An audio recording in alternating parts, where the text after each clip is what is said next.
Welcome to Running in the 70s, where we interview, meet, and get to know athletes of all kind who were running in the 70s. I'm your host, Natl AAU.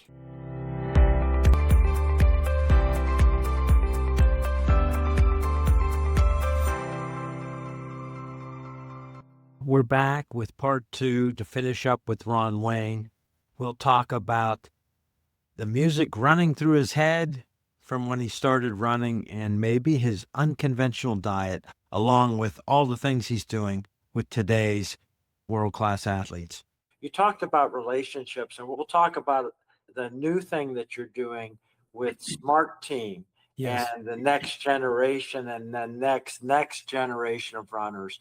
But I found fascinating your relationship with Vitaly, who you raced against a lot. You saw him a lot in school, then you saw him on the roads, on the marathon courses, at the national championship. And that's somebody you didn't have a relationship. Is that right? You're absolutely correct. And that's just the way it goes. Some people click and some people, you connect with. Yeah. And it might have been a function of personalities, that maybe he was quiet and I was quiet, and I was very competitive and he was the enemy, and I wasn't going to go over there and shake his hand. That was maybe. That time of my life, it was the Red Sox against the Yankees.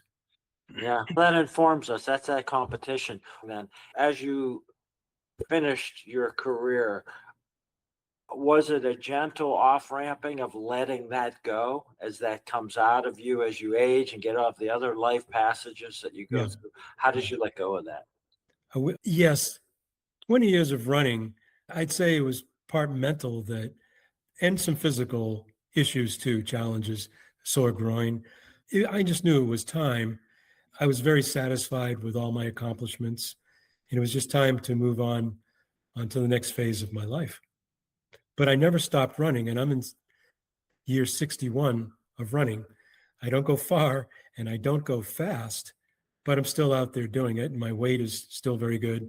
And my doctor at Kaiser said I'm one of his healthiest patients, so must be doing something right. That's a great reflection. Good for you. I'll do some more name dropping. Your role with Mizuno for a long time, you crossed paths with Ralph Cerna. Was he there when you got there? How did you guys overlap? I was there for 32 years. He came in somewhere in the middle to be the shoe designer. It was before we moved to Atlanta, and that was in 97, I think. So I think he was there in the middle 90s. And he was an interesting character. He had a clock in his office that went backwards.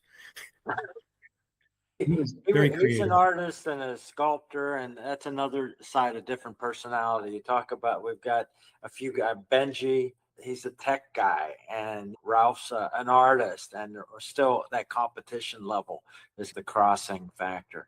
Let's talk about this project. On your Facebook homepage picture, you've got on one side Cooper Tier, Cole on the other side. So Cole, he's won a gold medal and he's won a world championship outdoors. Yeah, so you've got world championships, you've got the fastest times, the top runners in a half mile, 1 mile, up to 5K. These are relationships that you can find Roger Craig on there, NFL players, basketball players, but you made this SMARTeam. Tell me about SMARTeam, the genesis of it, and why did you do it? Why did you make this connection to the youth? I live in Alameda, California. This is actually the third time I've lived here. And back in 2016, I believe, my wife and I were walking our dogs. We had a certain loop that we did in the afternoon, and I noticed this tall kid passing the volleyball. He was over 6 feet tall, to another high school looking kid over 6 feet tall. He had pretty good skills. And when I was at Mizuno for 21 years, of the 32 years, I was in charge of the volleyball promotions. I worked with our national team, our Olympic team, 𝐑𝐮𝐫𝐭, the best player in the world. I had a contract with him. Carrie Walsh went to Stanford. I worked with Stanford's program when she was in high school. We had a junior team that won the national championship. She's a multi-gold medal winner. So yeah, I did have a lot of different athletes came across my path working for Mizuno. And I'll stick one more name in there, Ricky Henderson. I worked with him when he achieved the stolen base record. He wore Mizuno cleats, batter's gloves, wristbands. So anyway, I'm walking with my wife and I see this kid. I go over there and I said, "Are you in your high school volleyball team?" He goes, "No, my name's Cooper Tier and I just won the California State Cross Country Championship." "Oh, okay. You and I have something in common. I won the Massachusetts State Cross Country Championship." And I see up in the window there, you have this decal with an O. "Is that Oakley?" He goes, "No, it's Oregon. I want to go to Oregon." "Why do you want to go to Oregon?" "Well, Steve Prefontaine." I said, "Well, you know what? I went to grad school at Oregon and Pre was there when I was there." He goes, "What?" We bonded right away. I had seen him as an elementary school kid, lanky kid, doing his skateboarding out in front of his house, shooting baskets, playing ping pong in his garage. So I had seen the kid before, but I didn't know he was a runner. And from there, his family graciously brought me in to educate him on my being a successful high school runner to going to having success in college and post-collegiately to guide him in his life and his career. So I've been with him for 10 years now. I sat in on his recruiting from the University of Oregon. I suggested different agents and got him his agent. So I was very involved with Cooper from high school to post-collegiately now, where he's in his 5th year of a contract with Nike. And for people who don't know who he is, from high school, he went on to have a very successful career at Oregon. He won the 5,000 meter NC2A championship in record time his senior year. He won the distance medley relay NC2A championship. He was runner-up in the Olympic trials, not runner-up, but he was 4th. He was the alternate when they had the COVID year. He set the NC2A indoor mile record at 3:50 with Cole Hawker on his tail. So he set that record. And Cole and Cooper trained together all 5 years. They had the COVID 5th year, and then another 5 years out in Virginia. But now Cole has moved to Oregon and Cooper's still in Virginia with his old coach, Ben Thomas. I developed the relationship with Cooper, and for his high school graduation, I took him and his best friend, Gavin Hill, who also ran with him at St. Joe's High School on the cross country and track teams, took him to the Oakland A's game for a graduation present. And because of my relationship with Mizuno, and I assisted the baseball promotions, I went over there and gave the players their Mizuno equipment. I knew Dave Renetti, who was the vice president of stadium operations. And I said, "Dave, would you mind telling us about your journey? How did you end up become one of the most respected vice presidents of stadium operations in baseball?" He said, "Yeah, I'm going to bring Cooper and Cole for their graduation present, and I will do that." Cole, Gavin, and Cooper, I bring them to the ballpark, and Dave Renetti's there waiting. He said, "I went to Bishop O'Dowd High School in Oakland, and I volunteered and handed out flyers at the game and worked my way up as clubhouse and then becoming vice president eventually." He gave us a tour of the stadium. We saw the press box, the multi-million-dollar media room. Now, there was a game going that day, so we couldn't go into the A's locker room, but the Raiders were still playing there. So we went in there and saw that. Then we went down on the field for batting practice, and I saw Ricky Henderson, who had long retired, but he was sitting in the dugout. I said, "Ricky, come on over, take some pictures." So he took some pictures with the boys. From there was a little restaurant overlooking home plate, and we had dinner. Afterwards, a day or two later, I talked to the boys. I call them the boys, Gavin and Cooper. "What did you think?" Because they wanted to go to college and study sports business, this really was an eye-opener for them. And I realized I had other contacts. So another fellow who went to high school with Dave Renetti at one time was second in charge of Budweiser Sports in St. Louis after he left working with the Warriors and the A's. He came back to raise his family in the Bay Area, and he sat down and took him over to the Budweiser distributorship and went through his whole journey of how he started and how his life evolved. Another relationship that I had was with Steve Page, the former vice president of marketing at the A's, and currently at the time, he was the president and CEO of Sonoma Raceway, NASCAR. So we went to one of the events that they had a big party. He taught us on his journey, and Cooper and Cole got an education with that. And then my good friend, Mike Gugat, who I met at Mizuno. And because at the time I was a sales rep for a number of years, I taught him how to become a sales rep. He ended up becoming a sales manager for Mizuno and went to Adidas, become the director of running specialty for North America. He was in charge of the whole North America. He met with us. He lived in Santa Cruz, but at the time he was in Washington, D.C. When he came back to visit his parents, he came up to Alameda. We went to the golf course and had lunch, and he told his story. And I volunteered with this. When I was in college, I needed some money. I got a paid internship with the Dallas Mavericks. I worked with them. I worked at a running store. And this is how I worked my way up. And now I even have my own shoe company. So the boys I keep calling them the boys, they got an education of the sporting goods industry through my relationships.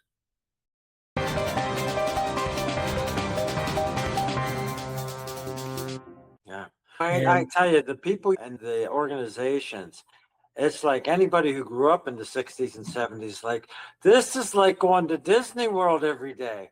All these people, because of your relationships, all willing to take their time and tell their personal stories. That's just unbelievable. Yes, I was very fortunate because of my association with Mizuno and football. I worked with Joe Montana. He made a commercial for me.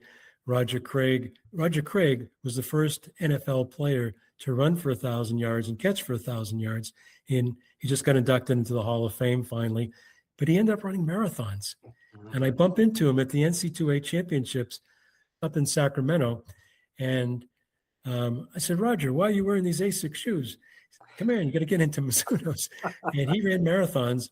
And when I was in charge of the expo booths, he came and signed autographs and ran marathons. And I just was very fortunate to come across a lot of Olympic athletes, the Bonnie Blairs, Eric Hayden, a lot of more Mizuno because of Mizuno Japan's sponsorship of national governing bodies. But back to the initiative, SMARTeam. I got inducted into the Massachusetts State Track Coaches Association Hall of Fame in 2017. And in 2018, I got invited to come back and speak on behalf of Ed Norris, my teammate who had passed away. And while I was there, I really enjoyed the experience. And I met the Brockton High coach because there's a track meet going on. And I decided, okay, I really like him and I like what he's doing with the program. I want to support it. And I want to come to one cross-country race, one indoor track meet, and one outdoor track meet every year. And I'll come to this event at Reggie Lewis, which is the Athlete Hall of Fame event, and I'll visit the Brockton kids too. So about the third or fourth year I attended the event, I was the first one there and was with one of my friends, Will Gillespie, who's a lawyer, and he also is an adjunct professor in sports management. And we said to Bob Lum, who's the champion of the event, how's it going? He said, it's like every year. I had to take 2 days off. I'm a coach. I'm a teacher. I had to get this thing going. A lot of work to do. So Will and I go back to the table and we sit down and I said to Will, do you think if we start an internship program that it would benefit an intern, one of your students? They could get college credit, they could get paid, and it would relieve Bob of some of the duties. He said, it depends upon how much time they put in there, but yeah, we could talk about it. Besides being a lawyer, Will got his master's in sports management at UMass. He goes, you should go to UMass and talk to them because they've got 600 people in the program. So I presented the idea to Fred Doyle, who trained with Greater Boston Track Club, became a 2:14 marathoner, and I beat him in high school. So he tells that story. And I presented the idea to him after the event was over. He said, hey, that's a good idea. He was the director of events. He said, I'm going to present it to the board. And he said, I'll get back to you. A week later, he calls me. He said, we just had the board meeting. They love the idea, and you're the director of internships. I said, what? I live 3,000 miles away. How am I going to be the director of internships? But I called upon the UMass track team because Fred and Bob said, yeah, UMass has sports management, but go to the track team. They have athletes who know distances, times. They're probably better at this. So I contacted UMass Track, and we started getting interns for the program, and it worked great. They did videos, they did the programs, and I thought to myself, I really appreciate what they're doing, and I want to give back to them. I want to mentor them for what they're doing. They're at UMass now, and are they going to continue their running? What are they going to do with their life? And that's when I started to do this SMARTeam, and it's SMART, all capitalized, then EAM. First, it was 2 words, SMART and team, but my brilliant wife said, make it 1 word, capitalize SMART. It's an acronym for Sports Management Advisory Resource Team. So I had all these resource people that I've discussed from different disciplines, and Mike 𝐏𝐭, and Mike and I started it. And for Cooper, we started calling upon different people to educate him. Because I donate to UMass, I had the person in charge, Joe Jane, who's in charge of gift planning, who raises millions of dollars and worked on Wall Street for 20 years. He gave a 1-hour lesson on investing 101 when he signed his Nike contract. I got all these people as resource people, and it just evolved. Every year we're mentoring the interns, but then it evolved to people on the teams. Brockton High, and we've even done the Brockton High teams. And it's actually evolved from the sports industry to politics. My friend Mike 𝐏𝐭 lives in Washington, D.C. He's very good friends with James Carville. He knows people in Washington. And we could connect people with internships during the summertime. So that was great. Actually, the concept's there for what anybody wants to move on with their life. And it's relationships, make relationships. It's branding. What do you have that you've done in your life to sell yourself? It's internships. You've got a kind of a fun name for people who are part of the program, the Smarties. Exactly. But what do you do to reach younger people, to not feel like you're just old stodgy people telling them about life and what's going to happen? How do you make the program engaging, and how do you recruit the kids? Are they coming in having heard about it from other kids, so they're like, oh, I got to get a piece of this, or how does that all work? There's a couple of ways, and most of it's word of mouth. But here's when you brought up the word Smarty, and I appreciate you talking about that concept. I realized very recently, about 4 months ago, that now that the people are going through our mentoring program, they're getting jobs, and we're helping them get jobs, because between Mike 𝐏𝐭 and another individual who I haven't talked about yet, Peter Stolpe, and I will talk about him in a minute. We have 90 years of experience in the running shoe industry, sporting goods industry. Peter worked at a running store in the early 2000s, moving shoes in San Diego. And at the time, I was the manager of the expo booths for Mizuno. So if there's the Boston Marathon, New York Marathon, San Diego Rock and Roll, I was in charge of moving our 20 by 60 foot booth into an expo convention center and getting it set up with the labor and all that. And Pete represented the running store. We sold the product through the local running store. Between Pete, Mike, and myself, we became friends. And we actually went different ways, but Pete ended up working at Nike for about 4 or 5 years. He was involved in the rollout of the Bowerman shoes and the spikes and training shoes. And he ended up going to Adidas because at the time, that's when Mike 𝐏𝐭 was in charge of North America for running specialty. And Pete just wanted to connect with him, let's have a cup of coffee. And next thing you know, Mike said, hey, come work with us. He's working with logistics. He's working with movie stars and celebrities, and he's a logistics guy. So he worked there for a number of years. He was in charge of bringing in all the product for the Boston Marathon to sell because Adidas was the sponsor. But it wasn't as fulfilling as being a teacher. Currently, I call him Professor Pete. He is a professor of sports business at the University of Oregon. When I came up in January to watch some basketball games, he says, you're going to speak to my classes, my undergraduate classes. And I ended up speaking to his students, and he said, hey, there's a couple of track athletes in here. He didn't tell me who they were, but we got talking, and it was fun. Very eager audience. And we talked about the relationships and the branding and internships. It just went on and on. And Pete invited the attendees to follow up with me. And this isn't just a one-shot deal. And I did get a call from a fellow named Jose, and he said, "Hey, I've got a lot of questions. Can I have a meeting with you?" And I thought, you know what? This is where the people who have gone through the program, gone through our SMARTeam program, and they want to give back, they want to participate. And I thought, what am I going to call them? SMARTeam? I'm going to call them Smarties. They have jobs now. And I thought, this is the opportunity where I'm going to bring Maddie George, who was my first Smartie, to come into the program here and talk to Jose. And we did a 1-hour Zoom Smartie meeting. I could see what was happening right away. And Jose says, "Hey, no offense, Ron, you graduated college 55 years ago. Maddie's 2 years out of college. He knows the emotions I'm going through. He knows I just changed majors like he did. How do you handle that?" And the light went on and thought, wow, this is unbelievable. So there's a whole peer-to-peer bonding that I call it age mate mentoring. That's the term for it now.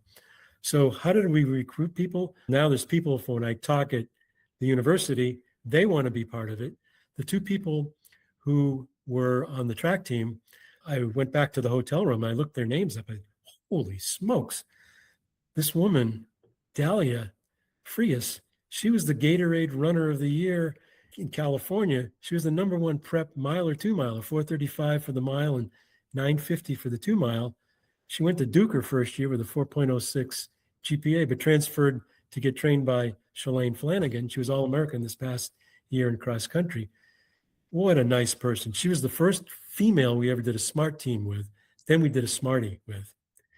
And the person sitting next to her when I did my presentation, James Harding, contacted me, and we haven't done the SMARTeam yet, but we're going to do a Smartie with him. And I look in it, oh, he's the junior record holder for the country of New Zealand in the 800 meters. And then 2 weeks later, he sets the country record, 144.66, I think, in the 800 meters. He gets to compete in Poland a week or two ago in the World Indoor Championships in Poland. And we're going to do a Smartie with him, I think, next week. Turns out boyfriend, girlfriend, Dahlia and James, for 2 years now. That was a nice surprise. So it's word of mouth that is passed on. We've done my high school. I've done a number of athletes from my high school. I'm going to do University of Massachusetts next week. So it'll be the first time we've done a college. And I know from there, some of the students will probably want to come to us. And we do this because it's rewarding to us. We don't charge anything. But I will say that for the first time ever, I mentioned we did high school. I mentioned we did college. We prepare them for their careers, and interviewing is another thing, another topic. How do you interview? How do you answer the questions, what's your greatest weakness? I work too much. I work too hard. No, that's not how you answer it. We had Cooper Tier 2 weeks ago. He was the very first pro athlete runner who participated in one of our mentorships. And I asked Maddie, Smartie #1, hey, we're going to do it with Cooper, and I want you to participate. I want you to sit in. He said to me, what am I going to talk about? He had met him 2 years ago when Cooper, during Boston Marathon weekend, came and he won the 5K race that's on Saturday morning, but he came to the finish line party to watch the marathon. I introduced him to Bill Rogers and Jack Foltz and Patty Dillon and Dan Dillon. And when he was at Oregon, and I heard some of his workouts with Cole, I said, you're going to be one of U.S. best marathoners one day. And he looked at me like I was from a different planet. I'm trying to get it into his system. He's going to be a great marathon runner whenever he's ready to do that. But Maddie was there. Maddie was my intern at the time. And he and Cooper first met, and we took pictures together. So 2 years later, fast forward, Maddie's in this meeting, and here's these three old guys with 90 years experience talking to Cooper. Okay, your career is going to end someday. You should start thinking now of what to do. And turns out he's learning to play the guitar, and he and Cole are getting creative on some business stuff. And Then he talks to Matt Cooper, and Maddie start talking, and he lights up. His face lights up. They're talking away back and forth. Holy smokes. There it is, the peer-to-peer. And Maddie can talk. And he's very smart. He's very good. He works for 𝐑𝐮𝐫𝐭 Socks now. He's going to be a star in the industry. He's going to be a vice president. I told him, I hope I'm still around when you're a vice president, because I'm going to have a big smile on my face.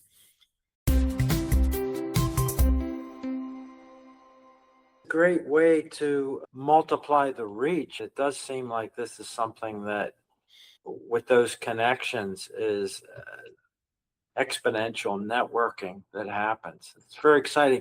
You haven't very much formalized it in any kind of legal organization, right? It's just a thing you do. Very informal. We did have a meeting fairly recently and brought in a lawyer, brought in a finance person, and the three of us talked about it, and it started to die off until I saw the value to Cooper. And I asked him if he thought Cole would benefit from it, and he's going to talk to him.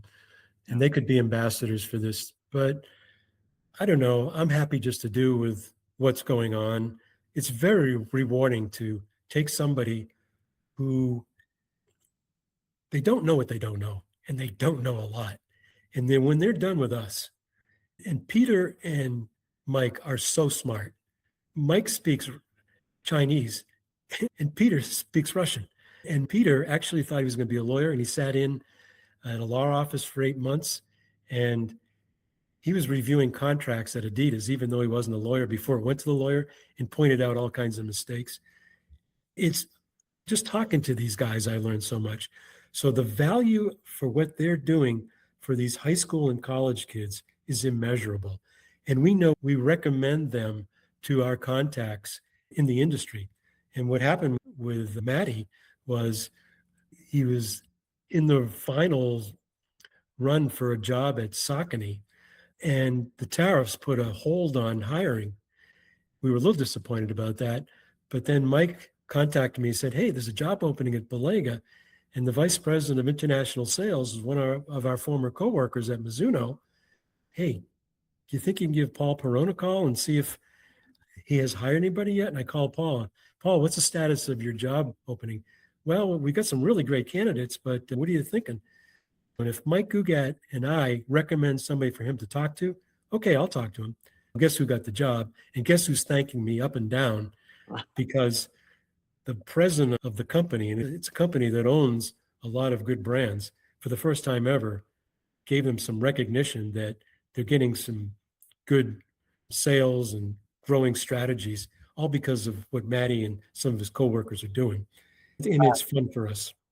Yeah, that's great. The people that have gone through the SMARTeam thing, they're vetted in terms of they have put some time in and said that they're serious about this, and you guys have vetted them and you have an assessment. You've just done all the pre-screening for these guys that want to hire people. And this just all evolved from helping Cooper and his buddy Gavin to appreciate my association with them. And here's what I want to do for you as a graduation present in high school.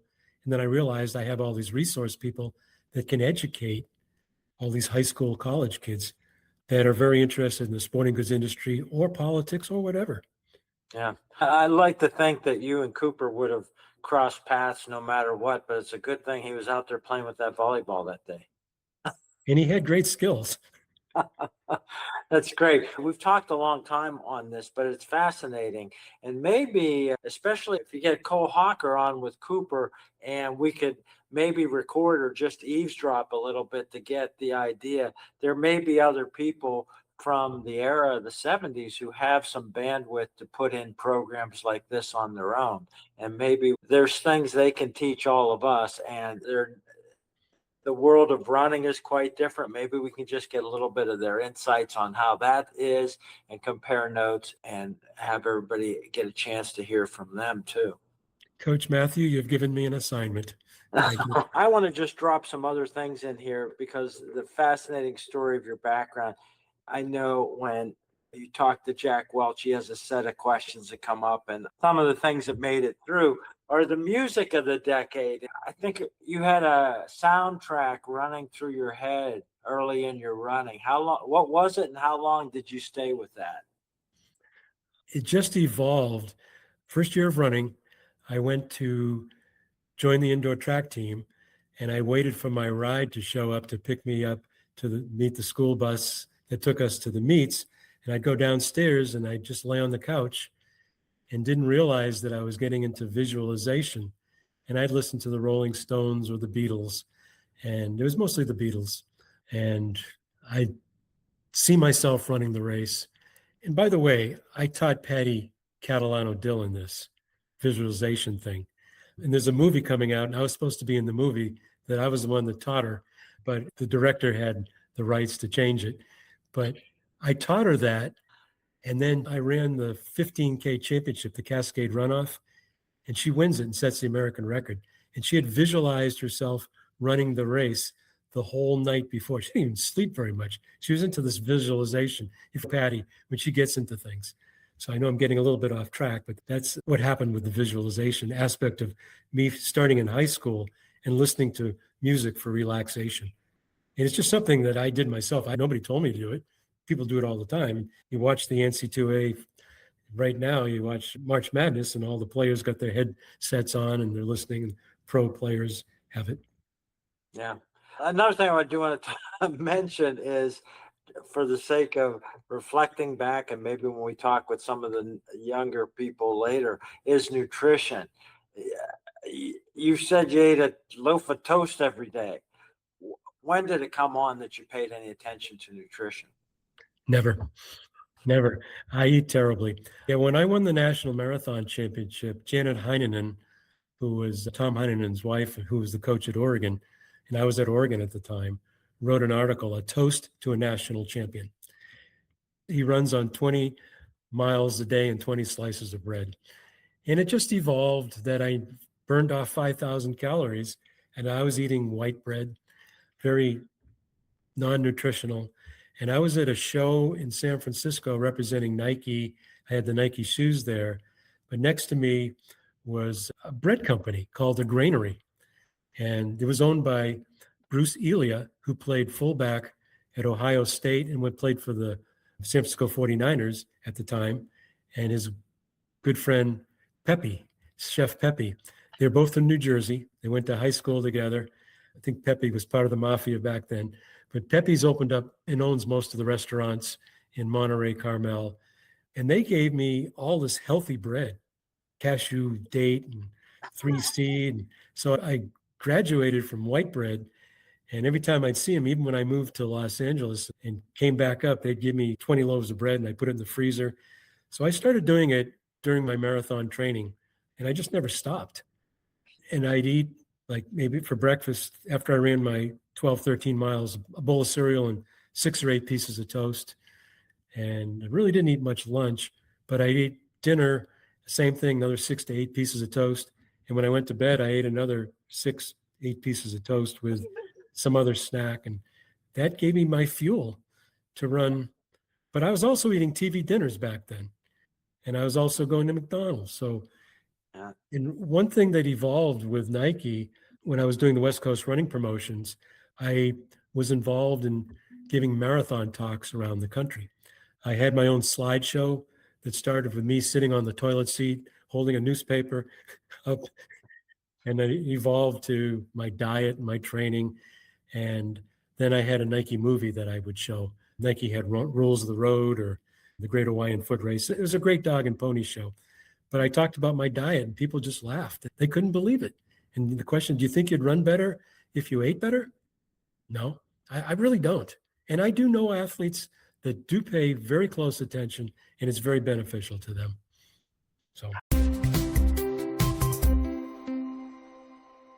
I remember when the book Eat to Win came out, and a couple of the athletes he profiled were tennis players, and they ate Big Macs every day. And he said, you're burning 7,500 calories a day. It doesn't matter what you eat. As long as you get calories, you'll be fine. And I don't know if that's still true. And I think when you're mentoring, you're not telling everybody to eat Big Macs and bread. things have changed. I don't think you could convince any serious athlete today to do it, but that's great to hear. Yeah, no, we don't discuss diet. We don't discuss recovery. We don't discuss anything but career development. And I start out by saying, this is your lucky day. This is going to change your life with regards to your academics, your athletics, and your career. That opens their thought process. How's that going to change my life? You better listen, because you're going to learn something. Yeah, people have to be open. Not everybody would be necessarily open to that. So it's great that you're able to reach them that way. That's really fantastic. I want to just jump into one thing you brought up, was the Cascade runoff. Of course, that's come up when we talk about running in the past 60 years and the giant change there. And I've talked to Herb Lindsay and a lot of the guys, and Lorraine Moeller, the people that were there and took the checks and got banned. What was going on with you at that point when the Cascade runoff? Well, that was the first year that money was given, and it was a downside of my career. So that's why I ran with Patty. I couldn't run with those guys anymore. But she set the American record, so that was rewarding to me. I won a total of $500 as a professional runner, if you want to call it that. And that was in the Jordache series of marathons that I should have won. And I took the lead. I was finished in Pasadena, and you did a 4-mile loop around the football stadium, then finished inside. And I went from winning the race to finishing 7th, I think, or 8th. I got $500. It was the end of the career. Not only was I running by myself, but I wasn't training very well because it was the end. Yeah.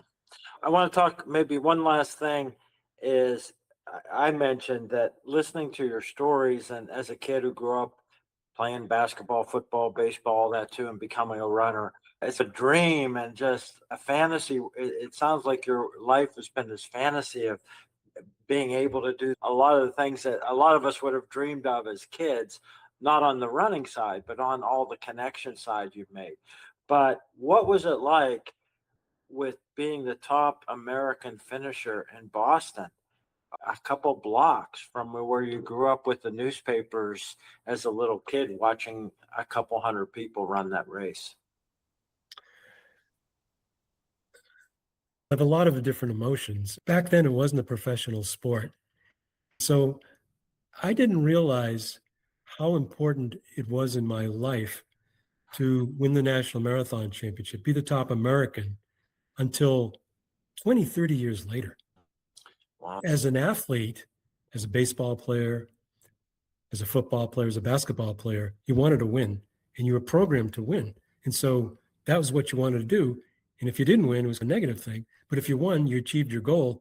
I did get invited to races around the country, and I did represent the U.S. overall 7 times. But it wasn't that big of a deal as it is today. There was no television of our sport.